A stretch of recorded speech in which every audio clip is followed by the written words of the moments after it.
So the first plan is to keep it safe. Who's behind it? What were they going to do? Well, I think that the assassination attempts are the next step. So we have their spy to kind of give us the proper background. Now, I learned that the Frank Sturgis of the CIA, one of the Watergate burglars, interesting enough, who also happens just serendipitously to be on Dealey Plaza on November 22nd, 1963, along with 3 other of the Watergate burglars.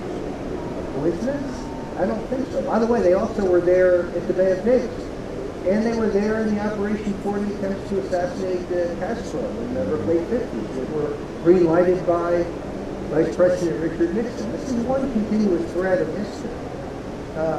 They decided that Nixon, they can't take any more of their time, and Nixon's got to go. So their first plan is to infiltrate a Vietnam Veterans Against the War demonstration outside Nixon's presidential compound in Key Biscayne and use a shoulder-launched rocket to kill Nixon in his living room.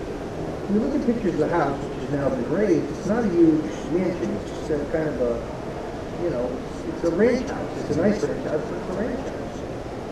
And ultimately, that plan was aborted. Then Sturgis recruited a CIA killer named Ed Kaiser. Kaiser was a contract killer who killed before in the agency. And Kaiser is led to believe that he's going to have a hit in Miami and that it's going to be a communist, a Cuban communist, but it's not identified. At the last minute, according to his papers, which his family was kind enough to give me for the purposes of researching my book, at the last minute they tell him who the real target is, and he backs out on the assassination. Now I believe that the Central Intelligence Agency realizes they don't have to kill Nixon because they stumble on the Watergate break-in. The Watergate break-in is originated by 3 people. John Dean, Watergate weasel, a man who claims he didn't know before the fact, but he did. And a man who really kind of formulates, pushes, approves, and then covers up the break-in. And then, secondarily, Jeb Stuart Magruder, the committee to re-elect the president, who believes when Dean tells him, Mitchell, the Attorney General, has approved this, which he hasn't. And then lastly, of course, G. Gordon Liddy, who's just a commando madman, who's ready to do whatever he's ordered to, but never has really given us what he thinks is adequate funding for a first-rate operation. So I believe they infiltrate the burglar team through James McCord, E. Howard Hunt. Both McCord and Hunt are still active assets of the CIA. They're veteran agency guys. You don't quit the CIA, just like you don't quit the mafia. Once you're in for life. They might turn the paycheck on and off, and maybe they say they're off after they're still on. Classic trick of the agency. Oh, Howard Hunt is retired. Not really. He's just on a different, he's on one of the payrolls of the front organization. Senator Howard Baker, a great Republican, he connected all the dots of CIA infiltration, and he has an excellent addendum, or I should say insert, in the Senate Watergate Committee report about all these anomalies that he found with the CIA's fingerprints all over the Watergate Committee. When he wanted an investigation, on a party line vote, Senator Lowell Weicker, a Republican from Connecticut, joined the Democrats to end the line of inquiry. So the Democrats knew where that was leading, and they blocked Baker and, ironically, Fred Thompson, the reverse mortgage pitchman and a former U.S. Senator and former district attorney of TV district attorney. I have really made a case that the CIA purposely brings Nixon down, which brings us to the role of General Alexander Haig. Haig's loyalty is not to Nixon. Haig makes 3 telltale mistakes that cannot be mistakes. Firstly, there is the story of the 18-and-a-half-minute gap. In the 18-and-a-half-minute gap, Rosemary Woods makes a 5-minute gap. You can tell because it has a loud buzz. That's the first erasure. She immediately tells the president's lawyers that she has done so. They tell her incorrectly, don't worry about it, it's on a tape that is not subpoenaed, that she's trying to transcribe. The tape is then in the custody of the Secret Service, but under the control of General Alexander Haig. Now we know that in all the president's men, deep throat, in this case General Haig, composite of deep throat, one of the elements of his deep throat, tells Woodward, ask Butterfield if there are tapes. because there's a deliberate erasure on the tape. The rest is history. Haig learns that the jig is up and the Senate committee knows about the tapes and that Butterfield will be called to testify on Monday. He knows this on Friday, but he never tells Nixon. Friday night, Saturday, or Sunday. Nixon could have burned the tapes in those 3 days. It would have been perfectly legal. They hadn't been subpoenaed. They were his personal property. Every other president besides Richard Nixon was allowed to take their records and their papers as their personal property. Only Nixon was subjected after his presidency to a different standard and had a long and epic struggle with the government over his records. Now, why? Well, first of all, they're embarrassing. He denigrates Jews in these White House tapes, but in 1973 in Yom Kippur, when the Israelis are attacked by surprise in the forces of Syria and Egypt, totally caught with their pants down, a total failure of their intelligence agencies. And they're on the brink of extinction because they're out of supplies. They need bullets, they need tanks, they need guns, they need medical supplies. Henry Kissinger's opposed. Let's not get involved with just aggravating soldiers. State Department's opposed. It is Nixon who says, no, we airlift everything they need. These are our allies. And he essentially launches the airlift that saves Israel from total annihilation. When Henry Kissinger brings Nixon Golda Meir's wish list for spare parts, tanks, and rifles, and guns, and quinine, and medical supplies, Nixon looks at the list and he says, double it. When he finds out that the bureaucrats are still figuring out how to get this up there, and in truth, Kissinger's dragging his feet, Nixon orders Kissinger, every plane we can fly must airlift supplies to save Israel. So I will take actions over words. Things he says about Jews are disgusting, they're hateful. But when it came to saving the Jewish people, he's there. You mentioned all the president's men and Woodward and Berkshire and Deep Throat. I think everybody knows how the break-in happened, how they got caught, and then the reporters hunt to figure the connection to the White House. But why they were breaking into the league's offices was always doing left, not really explained. It's assumed that they wanted insight into the campaign and strategy. You have a theory that you didn't come up with. It's, some people have postulated this. What was behind the actual break-in? Well, one of the things I try to do in the book is to give you several different points of view, and I'll tell you which one I agree with. So Lamar Waldron has done a terrific book, which he makes the case that the Watergate burglars are seeking to see whether Larry O'Brien has proof of Nixon's involvement in the Mafia Castro plots. In 1958, the CIA wanted to kill Castro, but all of the American assets in Cuba had been expelled by Castro. He figured out who the CIA assets were, he took them out. The mob still had assets on the ground in their casinos, so they could still move around, and they needed intelligence. How does Castro drive to work? What are his favorite restaurants? Which mistresses does he visit? What are his patterns? They want to shoot him.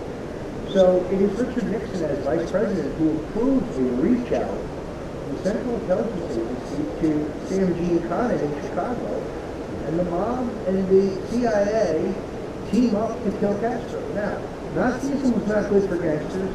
Communism is not good for gangsters.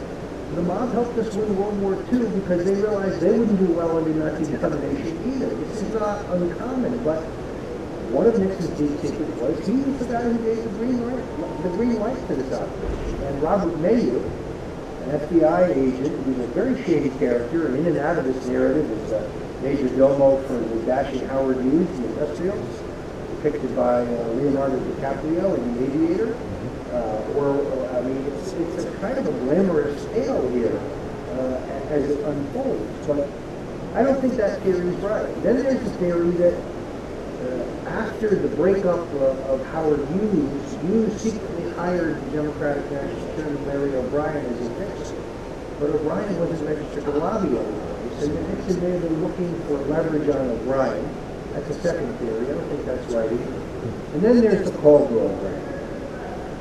There's a call girl ring operating a couple blocks from the Watergate in the Columbia Plaza, run by a woman named Heidi Reichman. And the call girl ring has multiple purposes, and they're servicing a large number of well-known politicians, ironically of both parties.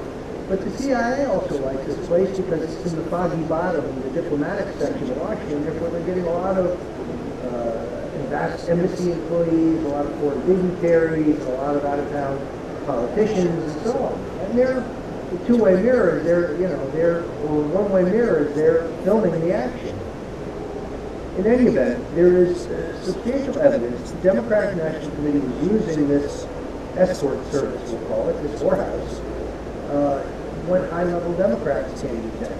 And therefore, it is believed that a portfolio existed in a desk drawer that was locked outside the office of Spencer Oliver in the Democratic National Committee, and that John Dean wanted that file. And he wanted it either as political blackmail on Democrats, or there was some allegation he may have wanted it because his wife may have been in it or had a relationship with the Caldwell ring. Now, this isn't Roger Stone. The first reporter to report this is J. Anthony Lucas, New York Times Pulitzer Prize-winning left-wing journalistic reporter. The next guy who reports it is Tony Summers, Anthony Summers, a Nixon hater, a left-wing journalist. Then Len Colodny and Robert Getline pick up their narrative in a book called Silent Coup, and now John Dean threatens to sue them. They go to a 15-year epic litigation, which is settled. Settlement terms not publicly known, but I'll know this, you can still buy the book online. And then James Haugen takes it a step further in really a news-making book called Secret Agenda, in which he expands on what we know about the Caldwell ring and about Dean's connections to Watergate. And now, most recently, there's a new book called White House Caldwell, which is kind of written in a noir style. It's a short paperback book, but there is no question that Dean has bamboozled the public in a long-term campaign. He's behind the Watergate break-in. He's the guy who covers it up. His book is out with my book. And he says his book is based on 463 new transcripts of conversations between he and Nixon and others. But he won't let us examine those transcripts. He won't let any third parties see them. And he omits his own conversations of March 13th, 16th, 17th, and 20th of 1973, all of which are about the Watergate cover-up, 100%. So he airbrushes himself out of history, and I kind of nail him in the book. Now, put it on your consultant had years of experience.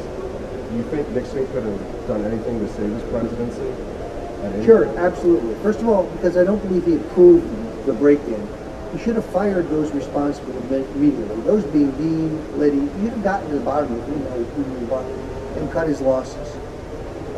If in fact Bob Haldeman's deputy, Gordon Strong, was receiving transcripts from illegal bugs and they were being passed on to Haldeman, Haldeman would have had to go.